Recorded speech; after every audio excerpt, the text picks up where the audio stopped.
Mario and Luigi first came on the scene in 2003.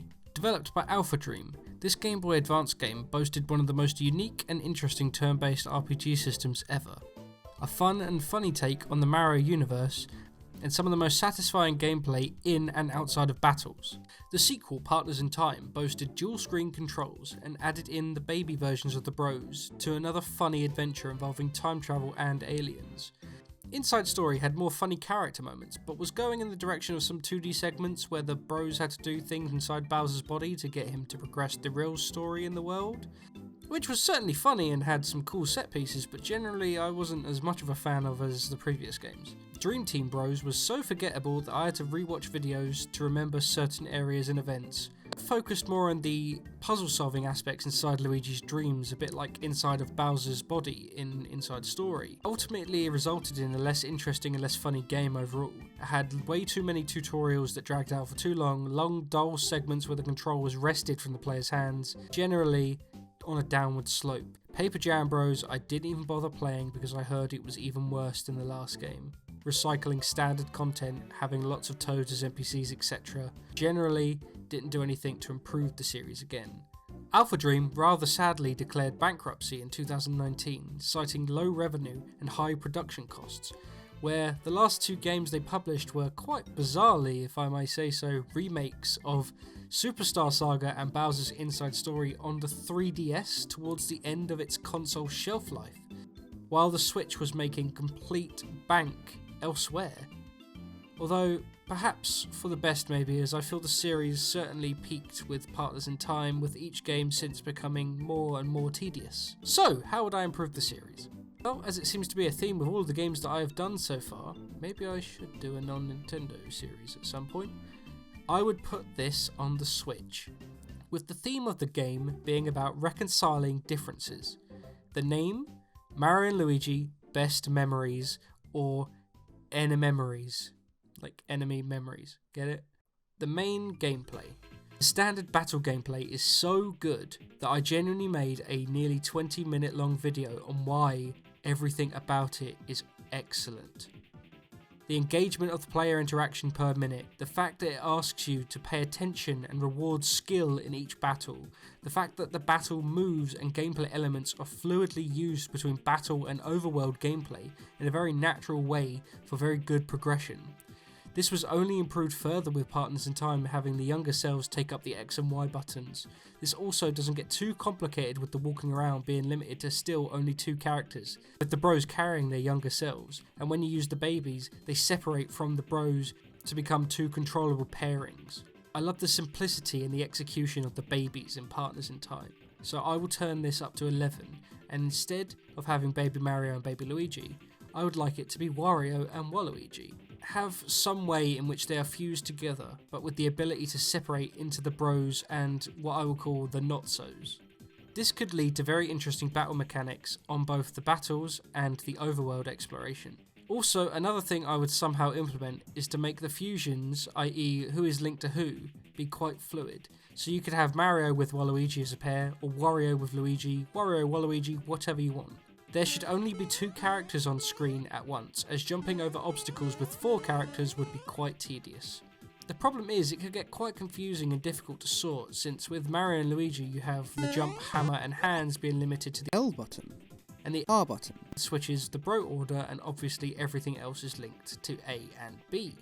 With Partners in Time, Baby Mario is linked with Mario, and Baby Luigi is linked with Luigi, so you could still use the R for the Bro order and the L for the abilities.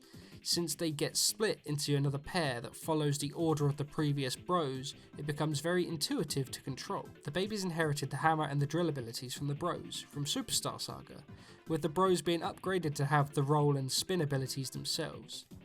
Thus the 2 Bros on screen should be kept with perhaps it popping into the other pair when you press X or Y. Keep the Bro order to R and the ability to L, so perhaps using the ZL or ZR button will swap to the other 3 potential combinations of Bros, with an indicator on screen showing the pairings, and also maybe in the start menu you can also change the pairings. This means that the combinations of moves expands quite excessively. In Superstar Saga, for example, you have 3 abilities: Jump, which can be a spin jump for Mario in the front or high jump for Luigi in the front, The hammer abilities, which are drill and then shrinking the person in front, and also the hand abilities, which cause you to sort of strafe and be like magnetically attached to each other, and also have a really quick speedy dash. Now, the spin jump and the high jump are used for vertical and horizontal exploration, so it's unlikely that we can have 6 variations of the spin jump or high jump or any other sort of jump, which will have nearly as much as effect. Thus, each bro should only have one unique ability to cut down on all of the permutations. Mario will have his spin jump, Luigi will have his high jump, Wario will have his chomp, Waluigi will have his bendy weird body. This means you have the following permutations of abilities. For Mario and Luigi, you will have the spin jump and the high jump. It's the same as before, reach far horizontally, reach far vertically.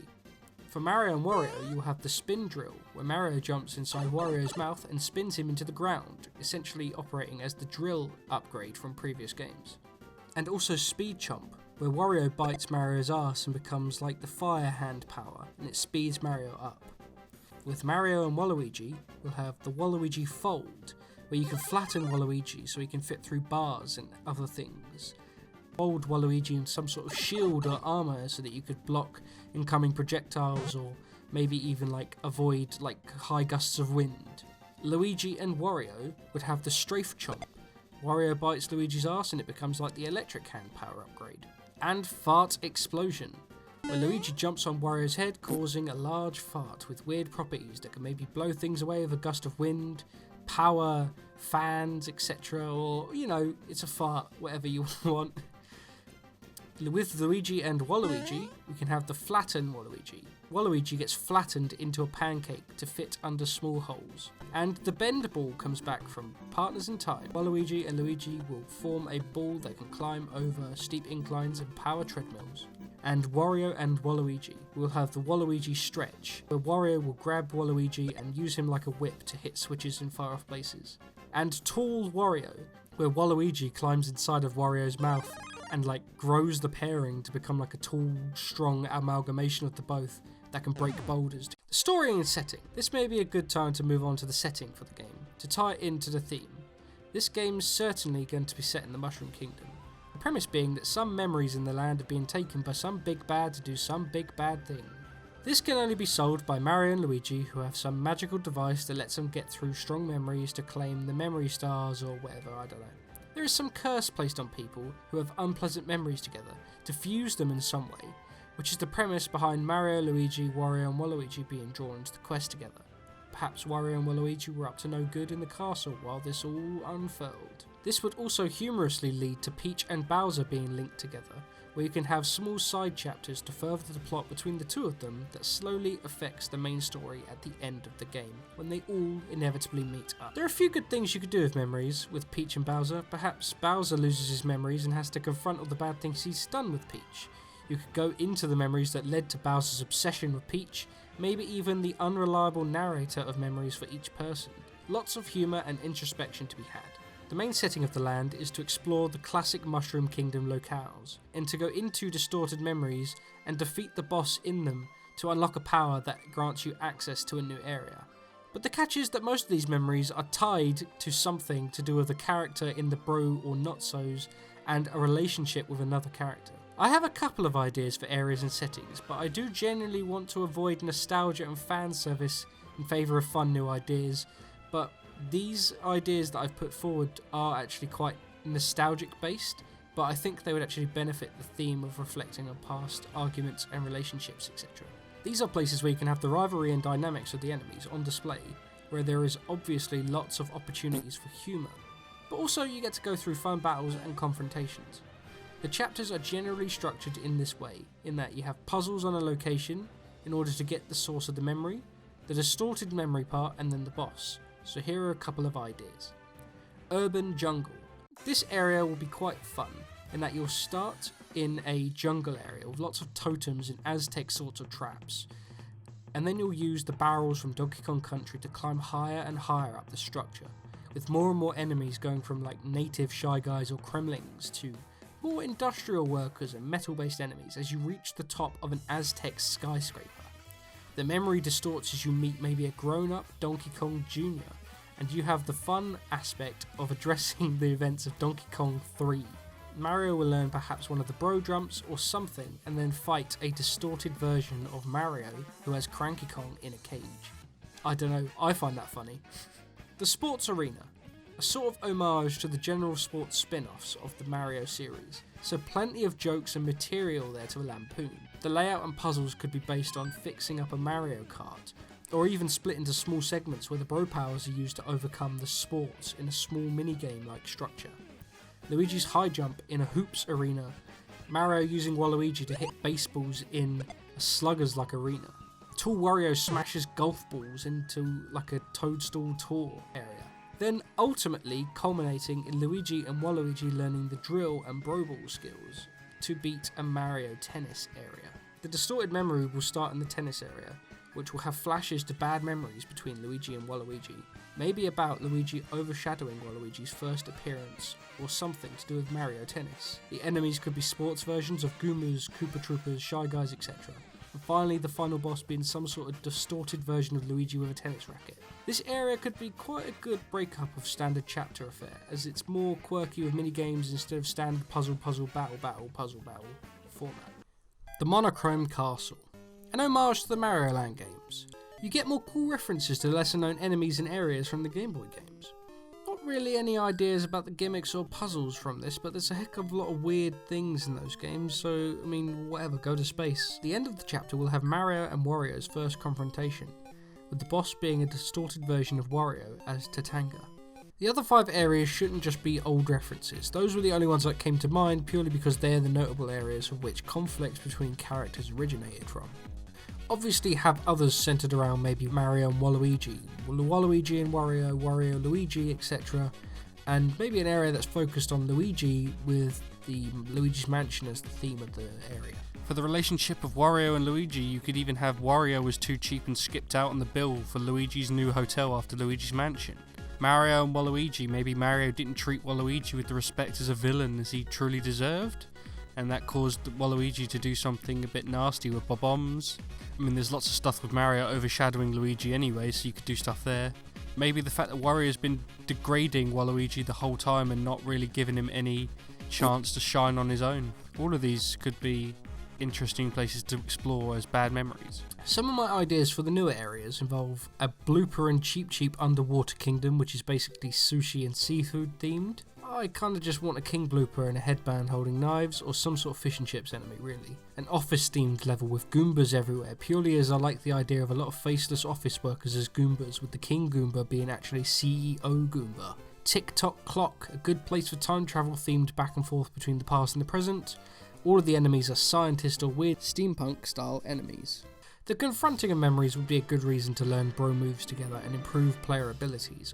Obviously the 4 of the bros and not-sos will not get along to start with, but will gain some sort of respect throughout the game. But this means that since there's warped memories, the enemies can be remixed versions of standard enemies. No restraints on creativity, you can do what you want. Also, the final level will be Subcon and you'll confront the final boss, Wart. How's that for nostalgia for you? Considering I was saying we shouldn't put nostalgia in this game, I'm focusing heavily on nostalgia. God, I'm such a loser. For the main battles, keep a similar system to Partners in Time, but since Wario and Waluigi have a unique colour scheme, you can also have the tails from the enemies be colour coordinated as well as 4-directional, which is handy because you don't have to have just 2 players on screen at once now, you can have all 4 of them on screen at once. Most of the gameplay should be kept as it is, as it's really wonderful. Bro moves, items, jump, maybe the hammer moves are closer to Wario and Waluigi using a racket and Wario's fists, so only Mario and Luigi can jump, and Wario and Waluigi are better at dealing with spiky enemies, but actually can't jump on the flying enemies. I think the more you use a bro move between the character, the better it becomes. The move can power up, it can become easier to perform, become stronger overall, which shows the strengthening of the relationships between them. Eventually they incorporate all 4 of them into a move for perhaps the strongest attack. Perhaps having 4 characters to focus on the screen at once may be a bit too much and overwhelming for the player, so maybe the option to fuse 2 characters together to have it just the standard 2 players per battle, but with maybe a higher attack and HP to balance it.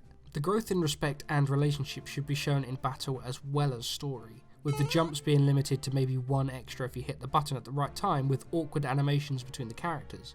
But as they level up and the story progresses for each pairing, the animations become smoother, and they develop better chemistry and teamwork and understanding of each other, so you get extra jump animations, different animations for each to show visually how much they have improved their relationship.